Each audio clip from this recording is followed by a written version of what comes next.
अपरा एकादशी के दिन चुपचाप गाय को खिला दें। ये एक छोटी सी चीज, उससे पहले दोस्तों जान लेते हैं। अपरा एकादशी के बारे में हर महीने एकादशी का पर्व आता है, लेकिन ज्येष्ठ महीने में आने वाली अपरा एकादशी सबसे ज्यादा महत्वपूर्ण होती है।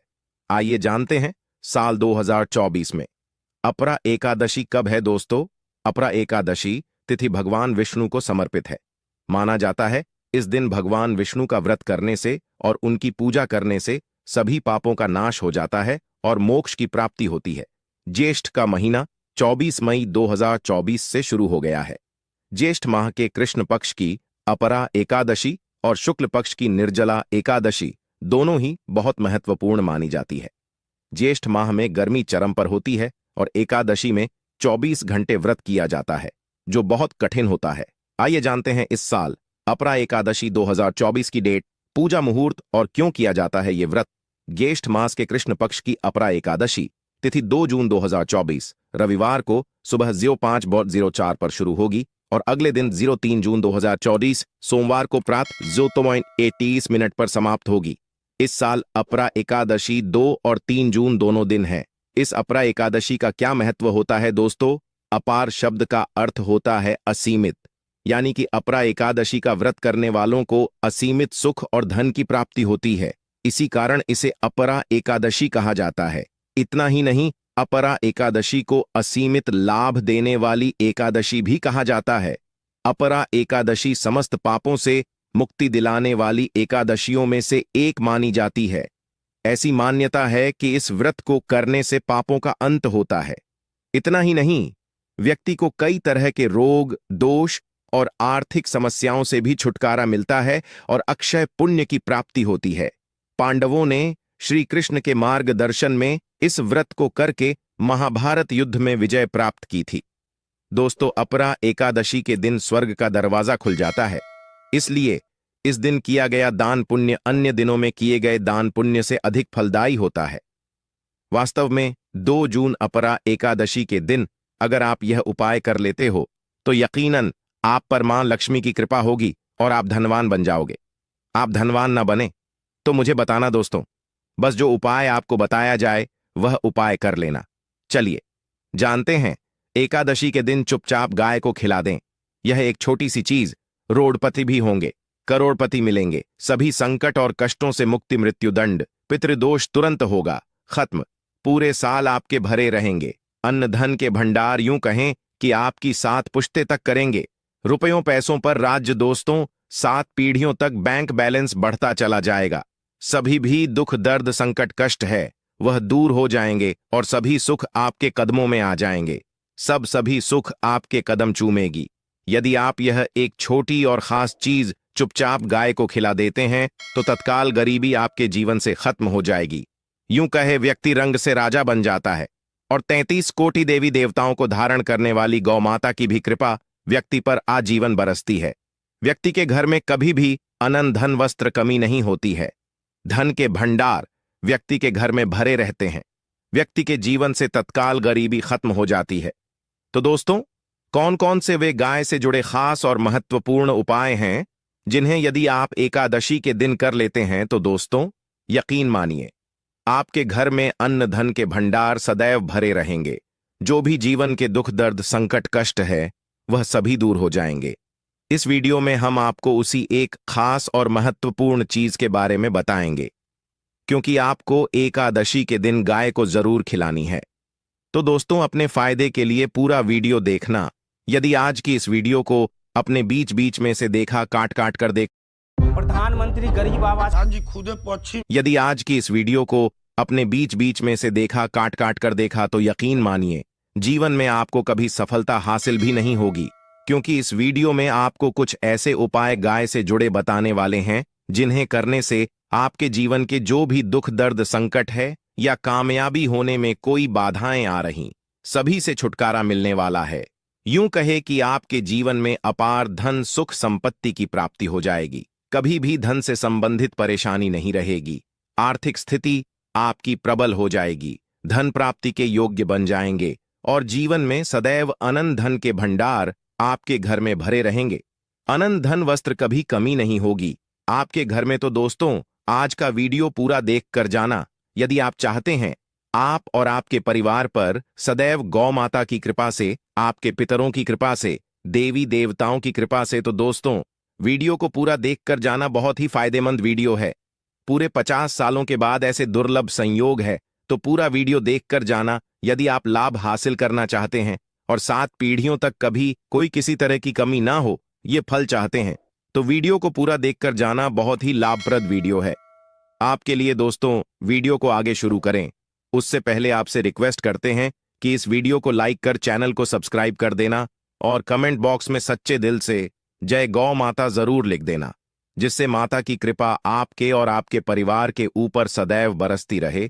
और ज्यादा से ज्यादा वीडियो को शेयर जरूर करना ताकि और लोग भी इस वीडियो के माध्यम से लाभ हासिल कर सके। इन उपायों को करने से अपने जीवन में सदैव धन सुख संपत्ति की प्राप्ति कर सके।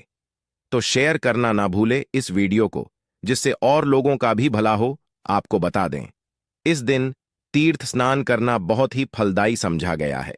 यदि कहीं तीर्थ स्थान पर पवित्र नदी में स्नान करना संभव ना हो तो आप क्या करें, घर पर ही नहाने वाले पानी में गंगा जल की कुछ बूंदें डालकर स्नान कर लें। और साथ ही साथ यदि आप स्नान आदि से निवृत्त हो जाएं, सर्वप्रथम तो अपने घर के पूजा स्थान को साफ कर वहां पूजा पाठ करें और दान जरूर करें। और इस एकादशी के दिन दान करने से सभी मनोकामनाएं पूर्ण हो जाती हैं। एकादशी के दिन विशेषकर पूर्वजों की पूजन के लिए बहुत ही शुभ फलदायी समझा गया है। आपको बता दें, इस बार जो इस दिन पूजा के साथ साथ सूर्यदेव की पूजा जरूर करनी चाहिए। आपको बता दें कि इस दिन यदि सूर्य नारायण की पूजा करते हैं तो आपके ग्रह जनित दोष भी दूर हो जाता है। व्यक्ति के जीवन में धन सुख संपत्ति की प्राप्ति हो जाती है। समस्त मनोकामना व्यक्ति की पूर्ण हो जाती है। और दोस्तों साथ ही साथ अब बात करें, आपको उस दिन मतलब यह जो एकादशी के दिन है, इस दिन आपको एक उपाय तो जरूर करना है। गाय का उपाय बताने से पहले एक उपाय आपको बता दें, इस उपाय को जरूर दूर करें। क्या करें कि शाम के समय पीपल के पेड़ के नीचे आपको सरसों का चौमुखी दीपक, आटे का दीपक बनाना है चौमुखी। उसमें आपको कलावे की बाती लगाकर सरसों के तेल का दीपक जला देना है और बीच में 2 साबुत फूल वाले लौंग भी डाल दें। फिर देखिए कैसे चमत्कार आपके जीवन में होता है। शाम के समय जलाकर उसे छोड़े, मनोकामना मांगकर दोस्तों 11 दिनों के अंदर आपकी वह मनोकामना पूर्ण ना हो जाए तो हमें बता देना। बहुत ही प्रभावशाली उपाय बताया मैंने आपको, बहुत ही दुर्लभ से दुर्लभ है। इस बार नए वर्ष के उपाय को जरूर करें। यह उपाय जो है बहुत ही आपको लाभ देगा। और अब बात करें गाय से जुड़े कौन कौन से उपाय आपको इस दिन, मतलब गाय से जुड़े उपाय जिन्हें करने से व्यक्ति को 7 पीढ़ियों तक बैंक बैलेंस की कमी नहीं होती, दुख दर्द संकट कष्ट दूर हो जाते हैं और सभी सुख व्यक्ति के कदमों में आ जाते हैं। कदम चूमती है सभी सुख और घर में धन के भंडार सदैव भरे रहते हैं, कोई कमी नहीं होती। किसी तरह कौन कौन से उपाय ध्यान से सुनना, जिस तरह बताएं उसी तरह इन उपायों को आपको करना है। तो चलिए शुरू करते हैं। कौन कौन से गाय से जुड़े उपाय हैं? प्रभावशाली चमत्कारिक उपाय है जो कि आपकी किस्मत को चमका देंगे। एकादशी से आपको लाभ शुरू करते हैं दोस्तों। सनातन परंपरा में गाय गंगा और गायत्री का बहुत ज्यादा धार्मिक महत्व है। मान्यता है कि गौ माता के शरीर पर 3 कोटि देवी देवताओं का वास होता है। गौ माता की पूजा करने वाले जातक पर इन सभी देवी देवताओं की कृपा बरसती है। गौ सेवा से न सिर्फ इस जन्म के बल्कि पूर्व के भी दोष दूर हो जाते हैं। गाय से हासिल पंचगव्य का उपयोग जरूर शामिल करें, क्योंकि पंचम गव्य के बिना कोई भी पूजा पाठ और हवन सफल नहीं होता। या दोस्तों, गौ कृपा पाने के लिए प्रतिदिन, सप्ताह अथवा महीने में परिवार समेत एक बार गौशाला जाने का नियम जरूर बनाएं और वहां गायों को हरा चारा जरूर खिलाएं। इससे आपको शुभ फलों की प्राप्ति होगी और साथ ही साथ गौ सेवा और गौ पूजा से 9 ग्रह शांत हो जाते हैं और इनसे जुड़े दोषों का निदान हो जाता है। गर्मियों में गौ माता को पानी पिलाएं और सर्दी में गौ माता को गुड़ जरूर खिलाएं। ध्यान रखें कि गर्मियों में गाय को गुधिया अनेक देवी देवता को अपने ने शरीर पर धारण करने वाली गौ माता से जुड़े कई शुभ और अशुभ संकेत भी होते हैं। मसलन गाय का दूध दुहते समय यदि गाय ठोकर मार दे और सारा दूध बिखर जाए तो अब शगुन होता है। यदि कोई यात्रा पर निकल रहा हो और गाय अपने बछड़े को दूध पिलाती सामने आ जाए तो निश्चित रूप से जिस यात्रा के लिए आप निकले हैं वह यात्रा आप जरूर ही सफल होगी, और वह जिसके लिए आप निकले हैं वह जरूर ही पूर्ण होगा। यात्रा पर जाते समय बाईं ओर गाय की आवाज आना और रात्रि में गाय की होकार करना भी शुभ होता है। दोस्तों, साथ ही करना भी शुभ होता है। दोस्तों, साथ ही साथ गाय के साथ आप भूलकर भी दुराचार ना करें, अन्यथा मिलता है घोर पाप और जीवन भर की परेशानियां बनी रहती हैं। जी हां दोस्तों, गाय को राष्ट्रीय पशु बनाए जाने और इन्हें मौलिक अधिकार दिए जाने की बात हो रही है, तो सवाल उठता है, गाय संस्कृति का अहम हिस्सा है, तब भी गाय के साथ लोग खराब व्यवहार कैसे कर लेते हैं। गाय दर दर भटकती रहती है, भरपेट इन्हें चारा तक लोग नहीं देते। गाय जब तक दूध देती रहती है तो उनकी सेवा होती है, और जैसे ही दूध देना बंद कर देती है तो लोग इन्हें उनकी किस्मत पर छोड़ देते हैं, सड़कों पर और गलियों में भटकने के लिए। ऐसे में गोवंश जीवों को कोई डंडे मारता है तो कोई पानी डाल देता है, कभी वाहनों की चपेट में आ जाती है तो कभी बीमार होकर बेचारी यह गाय दम तोड़ देती है। ऐसे में जरूरत है इन बातों को जानने की। गाय को लेकर शास्त्रों में क्या कहा गया है, गाय के साथ आपको कैसा व्यवहार करना चाहिए। दोस्तों, गाय को कभी भी मारना पीटना नहीं चाहिए। शास्त्रों में गाय को माता का दर्जा दिया गया है। गाय को मारने वाला माता को मारने पीटने वाले के समान पाप का भागीदार समझा जाता है। नरक लोक में वर्षों तक कष्ट भोगना पड़ता है, अगले जन्म पशु योनि में मिलता है।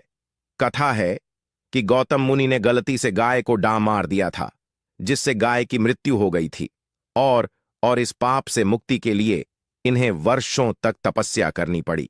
भगवान श्री कृष्ण जी ने बैल स्वरूप में आए वृद्धाश्रम का वध कर दिया था, जिससे मुक्ति के लिए भगवान श्री कृष्ण को संपूर्ण तीर्थों को एक कुंड में बुलाना पड़ा, और इस कुंड में स्नान से वह पाप मुक्त हो गए थे। दोस्तों, साथ ही साथ पानी पी रही गाय को भगाते हैं वे घोर पाप के भागी बनकर नरक भोगते हैं, ऐसा पुराणों में बताया गया है। जबकि जो लोग गाय के लिए प्याऊ और चार बनवाते वह माह भाग्यवान होते हैं। ऐसे लोग घोर पाप से मुक्त होकर स्वर्ग पा जाते हैं और बड़े ही धनवान कुल में जन्म लेकर सुख भोगते हैं। और साथ ही साथ आराम कर रही गाय को कष्ट देकर कभी भी उठाना नहीं चाहिए। कहते हैं कि जिस स्थान पर गाय बैठी है वहां से नकारात्मक ऊर्जा खत्म हो जाती है। गाय के बैठने की जगह को जो लोग नियमित साफ रखते हैं वह जन्म में किए गए जाने अनजाने में पापों से मुक्ति हो जाती है और गोलोलोक में स्थान पाते हैं। गाय को डंडा मारकर उठाना, पानी डालकर उठाने से मनुष्य पाप का भागी बनता है और अगले जन्म में उसे दर दर भटकना पड़ता है। और साथ ही साथ शास्त्रों में बताया गया है कि गाय का दूध उसके बछड़े के लिए होता है। गाय के बछड़े से बचा हुआ दूध ही मनुष्य को लेना चाहिए, परंतु कुछ लोग एक बार गाय को दूध लेने बाद फिर से बछड़े के लिए बचा हुआ दूध भी धो लेते हैं। ऐसा करना घोर पाप कहां जाता है। ऐसे दूध को धोने वाला और ग्रहण करने वाला दोनों ही पाप के भागी बन जाते हैं। दोस्तों, साथ ही साथ शास्त्रों में कहा गया है कि गोवंश